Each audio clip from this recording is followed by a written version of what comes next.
And first up this week is No Mistakes, World of the Changed, book number 1, written by Vasily Mahenko. He's the author who wrote the Way the Shaman series, Galacticon, and a bunch of other stuff you might have read. He's a Russian translated author.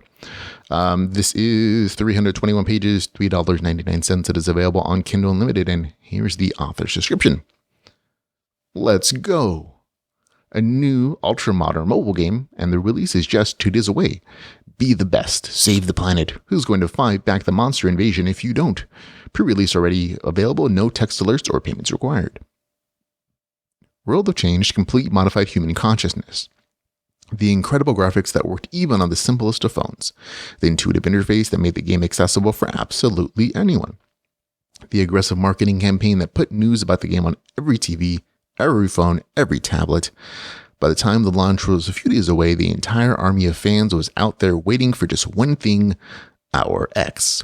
That was what the mysterious developer calling the release time. But did anyone actually have a clue what Our X would unleash on them? Were they ready to pay the price the game demanded? Mark Durin, a student, was just one of many to have no idea what kind of fate awaited him in the game. All they cared about was jumping into the pre-release and as soon as it came out. So there we go. That's actually fairly understated as far as a novel description goes. Full disclosure, I received my copy review. I purchased a copy when it became available. This is a Russian translated apocalypse LitRPG story written again by the Way the Shaman author, Vasily Mahenko. Now, unlike that story, no one is trapped into VR game here.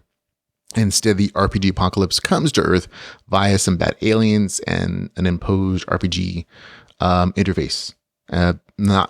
Not through one's like physical cortex, but through their phones. So that's kind of the hook as far as game mechanics that makes this different than other LitRPG stories. Humans have to play this new game, but it's very much an RPG apocalypse kind of story on Earth. There are mutated monsters to kill. Leveling up has to be done, and again, the big emphasis here is definitely on the brutal RPG apocalypse story here.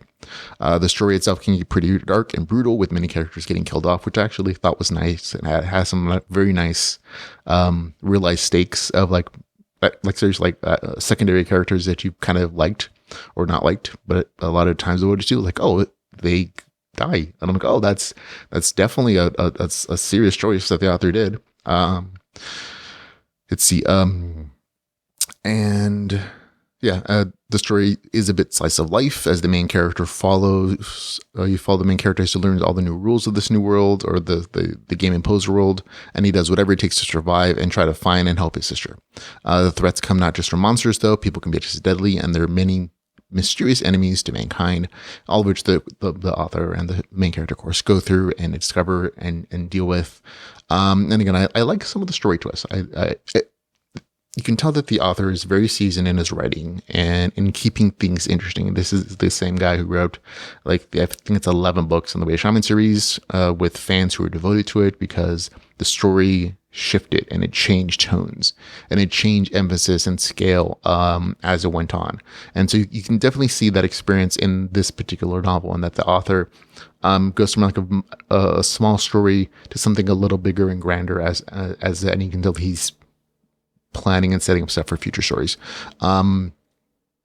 There are a few things story-wise that I was like, oh, those are interesting choices, but they were definitely developed as like this slice. And you can see that there are a few things that were like, as the story was being written, it's like, oh, the author kind of put some things to the side to pick up later, or maybe develop in second books.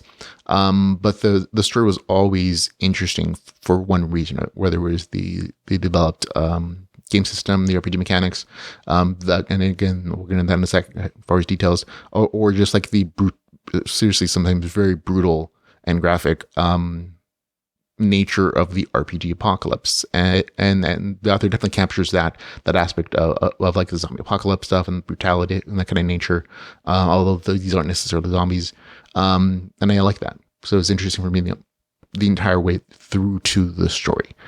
Game mechanic wise, Things are really rather detailed. There are new mechanics that differ from the author's other series, of course. Levels are gained not from killing necessarily, but from completing system-generated missions and finding caches of weapons or rare items.